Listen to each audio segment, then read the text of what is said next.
And that's the scary part about what's happening in the world today, because it's stoking so much hate. And what happened to Nex Benedict, that poor child. Yeah, I remember you talking about that Yeah, too. that, was jumped at school because they were binary.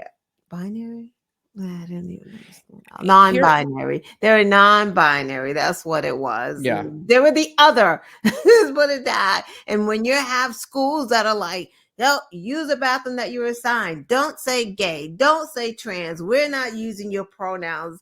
You're telling other kids that something's wrong with that one. So of course they're gonna go and like pick on that. Your adults are telling them to. Like, how your policies are telling those kids that it is okay to pick on those children like that. It's oh my God, it's just coming a lot from the Jesus people too. And again, it is infuriating because like you just said earlier, you're just kind of like binary, non-binary.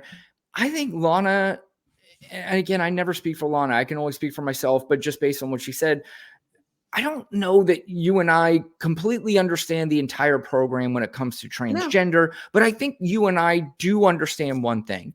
They're human beings, and whatever it is they decide is best for their life, as long as it's not illegal, as long as it's not hurting anybody, as long as it is not detrimental to anything, I don't understand why anybody is so angry over this. I just I can't click. It doesn't click with me. It's a kid, man. It's a fucking kid. Let's say it's a full adult. Who gives a fuck? Right. But just when you're picking on kids, it's even worse, because all they want to do is figure out their lives. They haven't even gotten to a place where they can figure this all out. So while they're trying to figure this out, they're being attacked. It's like, just imagine when you were a kid and your growing pains and the issues you had with a fucking pimple, right? Or your nose is too big, or your ears. But can you imagine not really understanding what you ID with, or who you ID with? Like, you don't know. Like, that compounded, it's tough. And then you have like other it's just, I remember being bullied in school. I think every kid can look back. Right. And you know how that felt. I can't imagine feeling like the other that much and then being bullied, like, or being in a school. My school is diverse. Can't imagine being in a school where someone's constantly calling me the N-word or talking about my hair or my skin color. Like, I don't know. We're all, like I said, at the end of the day, it doesn't matter what race we are. It doesn't matter what gender we are. It doesn't matter what religion we are. We all feel pain. We all hurt. And some people more than others because of things that they just, none of it makes sense. And I don't understand. Like I said, I've had this conversation many times.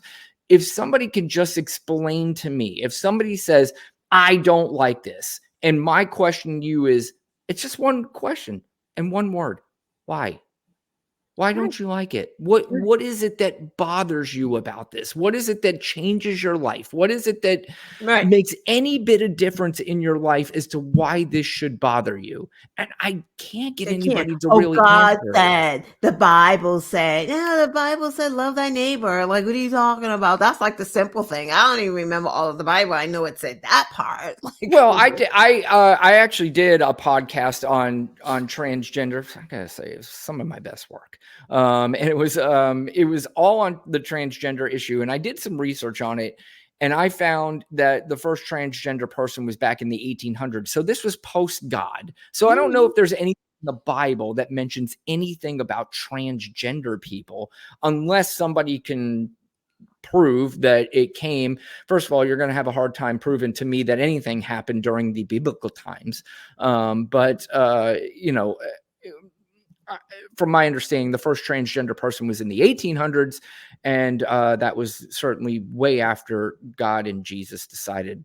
And in fact, I'm glad you brought that up, because we're going to transition now into what you were talking about earlier, unless you have something else to say. Did you have anything else to say?